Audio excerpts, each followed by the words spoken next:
আওয়ামী লীগের শাসনামলে টিএফআই সেলে গুম করে নির্যাতনের ঘটনায় মানবতাবিরোধী অপরাধের মামলায় অভিযোগ গঠনের শুনানি আজ।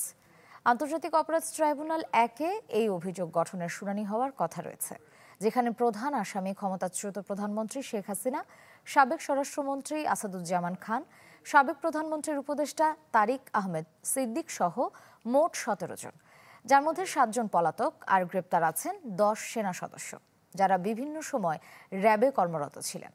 এ মামলার শুনানি ঘিরে 10 সেনা সদস্যকে ট্রাইব্যুনালে হাজিরকে কেন্দ্র করে নিরাপত্তা জোরদার করা হয়েছে।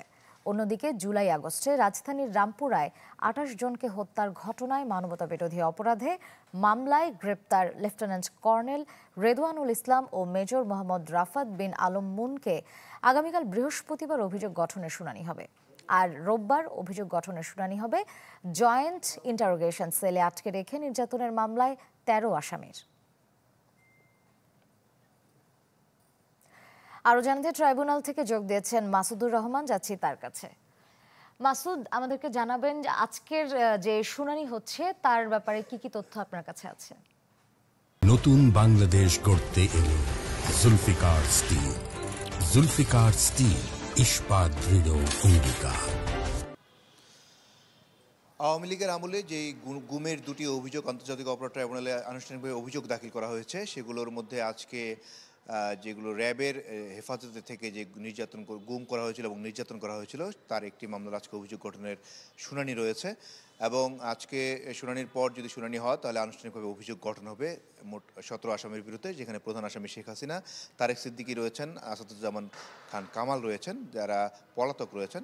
এবং আজকে এ মামলায় যে বাকি 10 সেনা সদস্য গ্রেপ্তার আছে, যারা র্যাবে কর্মরত ছিলেন, তাদেরকে 9:30টার পরে ট্রাইব্যুনালে হাজির করা হবে। আর আমরা ট্রাইব্যুনাল থেকে যেটা জানতে পেরেছি সেটি হলো যে 11টার পরে যেভাবে ট্রাইব্যুনাল বসে ঠিক সেই সময়ে বসবেন আন্তর্জাতিক অপরাধ ট্রাইব্যুনাল 1 এবং এরপর আনুষ্ঠানিকভাবে অভিযোগ গঠনের শুনানি হবে। তবে এ মামলায় স্টেট ডিফেন্স হিসেবে শেখ হাসিনার পক্ষে থেকে যে আইনজীবী নিয়োগ করা হয়েছিল, জেরাই খান পান্না, তিনি আনুষ্ঠানিকভাবে আজকে তাকে যে স্টেট ডিফেন্স নিয়োগ করা হয়েছিল সেটি তিনি আজকে প্রত্যাহার করে নেবেন। এর আগে তিনি ফেসবুকে ঘোষণা দিয়েছিলেন যে তিনি শেখ হাসিনার পক্ষে আর লড়তে চান না।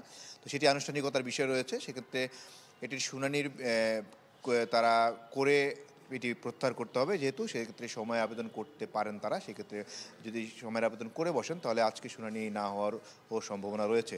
তো সব কিছুই নির্ভর করছে আন্তর্জাতিক অপরাধ ট্রাইব্যুনাল 1 সেটি কীভাবে নেন। এবং যদি আনুষ্ঠানিক অভিযোগ গঠন হয় তাহলে আওয়ামী লীগের আমলে প্রথম কোনো মামলার কিন্তু আনুষ্ঠানিক অভিযোগ গঠন হয়ে বিচার শুরুর আদেশ হবে এবং এটিই প্রথম মামলা হবে যেটি শেখ হাসিনার আমলে গুমের বিষয়ে এই ট্রাইব্যুনালে বিচার প্রক্রিয়া শুরু হবে আনুষ্ঠানিকভাবে। শ্রেয়া, ধন্যবাদ মাসুদ।